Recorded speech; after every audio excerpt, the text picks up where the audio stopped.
ஆனால் மேதிய பெர்சிய தீர்மானத்தின்படி மாறாத சட்டம் தீர்மானிக்கப்பட்டபடியால் தானியேலை சிங்கக்கெபியிலே போட்டார்கள். ராஜா தானியேலை நோக்கி, நீ இடைவிடாமல் ஆராதிக்கிற உன் தேவன் உன்னை தப்புவிப்பார் என்றார். ஒரு கல் கெபியினுடைய வாசலின் மேல் கொண்டு வந்து வைக்கப்பட்டது. தானியேலை பற்றிய தீர்மானம் மாற்றாதபடிக்கு ராஜா தன் மோதிரத்தினாலும் தன் பிரபுக்களின் மோதிரத்தினாலும் அதன் மேல் முத்திரை போட்டான். இரவு ராஜா போஜனம் பண்ணாமலும் கீத வாத்தியம் முதலானவைகளை தனக்கு முன்பதாக வரவொட்டாமலும் இருந்தான். அவனுக்கு நித்திரையும் வராமற் போயிற்று. காலமே விடிவதற்கு முன்னமே ராஜா எழுந்திருந்து கெபிக்கு தீவிரமாக சென்றார். துயர சத்தமாய் தானியேலை கூப்பிட்டார்.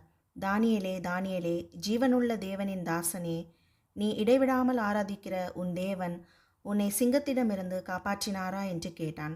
தானியேல் மகிழ்ச்சியுடன் சொன்னான், சிங்கங்கள் என்னை சேதப்படுத்தாதபடிக்கு தேவன் தம்முடைய தூதனை அனுப்பி அவைகளின் வாயை கட்டி போட்டார். அவருக்கு முன்பதாக நான் குற்றமற்றவனாய் காணப்பட்டேன். ராஜாவாகிய உமக்கு முன்பதாகவும் நான் நீதிகேடு செய்ததில்லை என்றான். அப்பொழுது ராஜா சந்தோஷப்பட்டு தானியேலை கெபியிலிருந்து தூக்கிவிட சொன்னான்.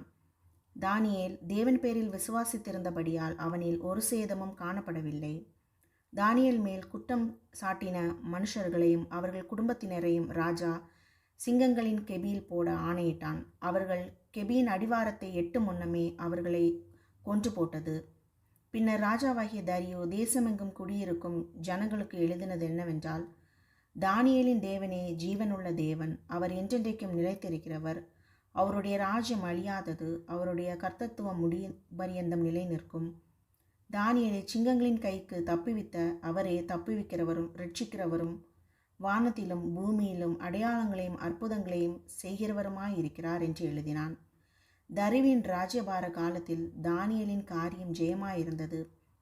வேதாகம் மூலம் நாம் கற்றுக்கொள்ளும் பாடம், தேவனை மறக்காதே, நல்லதை செய், உண்மையாயிரு, பயப்படாதே, தேவன் நம்மோடு இருப்பார்.